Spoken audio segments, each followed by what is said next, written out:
What's up guys, Chicks here from Chicks Tech Reviews. Today I've got my hands on another brand new budget smartphone priced under $200. So this is the KOOLNEE K1 smartphone. This smartphone seems pretty much inspired by the Samsung Galaxy S8 Plus, and from what I've seen online it looks pretty good for the price. So let's begin with a very quick unboxing. Inside the box you will find with a user manual, a SIM eject tool, a MicroUSB charging cable, USB power brick, a screen protector, and this is not tempered glass, this is the standard flimsy screen protector, so standard silicone case here, and last but not least, the smartphone itself. That looks pretty nice. So here it is people, the brand new KOOLNEE K1 smartphone. I'll put the specs on the screen so you guys can have a quick read. So we have a 6.1 inch Full HD Plus screen with 402 pixels per inch. You have an 18:9 aspect ratio with a resolution of 2160 by 1080 and Gorilla Glass 3 protection. So the display itself is IPS LCD, which wraps around the screen similar to Samsung's Infinity display. Now the screen itself is quite bright, it looks pretty good with high pixels per inch, and the viewing angles are also quite good. Now you have the MediaTek 6750 Octacore CPU with 4 gigs of RAM and 64 gigs of internal storage. You have dual cameras on the back, 16 megapixels and 2 megapixels with an f2.2 aperture, and on the front we have an 8 megapixel selfie camera. This supports dual SIMs, it's factory unlocked with Bluetooth version 4, you have a 3190 mAh battery, furthermore this does not have NFC, IR blaster or waterproof certification. So the smartphone itself is made from a metal frame and you have a plastic back with a very nice two-tone design. And on the front you have Gorilla Glass 3 protection. The smartphone itself is only 8.5mm thin and weighs 210 grams. So it feels quite slim and light for a phone of this size. So on the front we have an 8 megapixel camera, and for navigation you have your 3 on-screen touch buttons, back, home and menu. Now the fingerprint sensor is located on the back, it's quite easy to reach and does unlock the smartphone fairly quick and accurate every single time. However, it is certainly not the fastest fingerprint sensor we have seen to date. So the smartphone also supports Face ID or Face Unlock, so I've set it up and it will unlock. The good thing about this smartphone is Face Unlock and Fingerprint Unlock can be activated at the same time and you can use it simultaneously. So that's quite a good feature.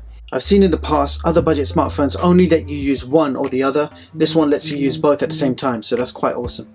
So at the bottom of the device you will find a microphone, a headphone jack, a MicroUSB charging port and a single speaker. If we keep going, on the other side we have a power button, and the power button is made from metal and it feels good to the touch. If we have a look at the top of the device, there is dual SIM card tray which can take 2 nano SIM cards or 1 nano SIM card and 1 microSD card up to 128 gigabytes.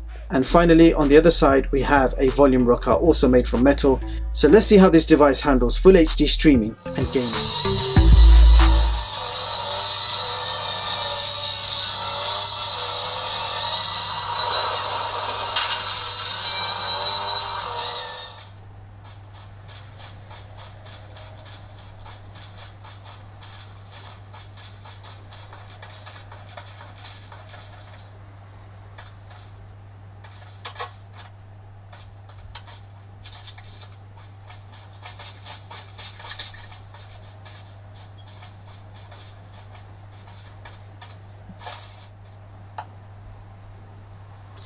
So you can stream a maximum of 1080p on YouTube.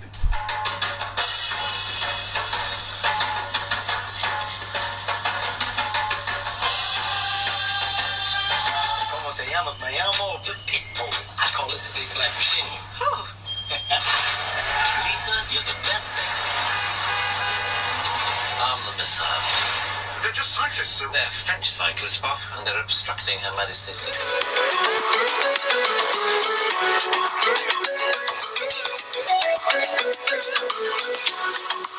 Now let's talk about the battery. You have a 3190 mAh battery. This smartphone supports MicroUSB 2 charging, so there is no fast charging, and it does take up to 3 hours to fully charge this smartphone, but you can achieve around 4 to 5 hours of on-screen time. So you could easily get through the day with this on medium to light usage. Now coming to the cameras, on the back you have a 16 and 2 megapixel camera, and if we have a quick look in settings, so here are the camera settings. Video quality, is on fine. You've got electronic image stabilization, and we will be testing that out shortly. So I'll put some samples on the screen right now for you guys to check out.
So I'm just recording video with image stabilization is on, 1080p video,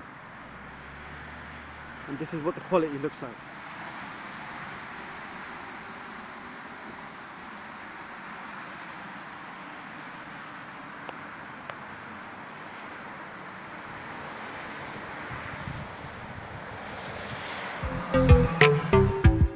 Now it's time to check out the results for all the various tests, including Wi-Fi and benchmarks.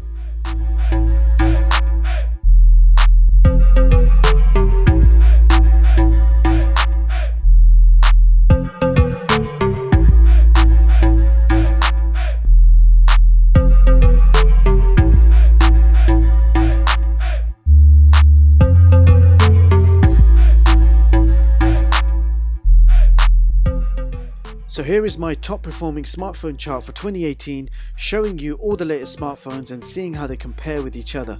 So as you can see, the KOOLNEE K1 has taken position 38 on this chart. Now if we compare this smartphone to its own price bracket, then here is the top performing smartphone chart for under $200. And again, all devices have been ranked by AnTuTu scores. And on this chart, this smartphone has taken position 12. You can view all my latest charts online at chigstech.com and read them at your leisure.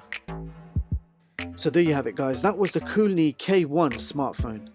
So after my routine test with this smartphone, here are my thoughts and findings. This is a budget smartphone with a design inspired by the Samsung Galaxy S8 Plus. You can pick this up right now for well under $200. The camera was surprisingly good for a budget smartphone. You can easily achieve some decent shots in good lighting situations, however, this was not the case in low lighting situations. Bottom line, for the price, this is certainly bang for your buck. Great all-round build and performance with a few shortcomings to consider, however, the positives certainly outweigh the negatives. And with that being said, I'll leave the links in the description so you guys can check this product out. That's all for this video. Don't forget to like and subscribe. Thank you so much for watching, and I hope you all have a brilliant day. See you in the next one, guys.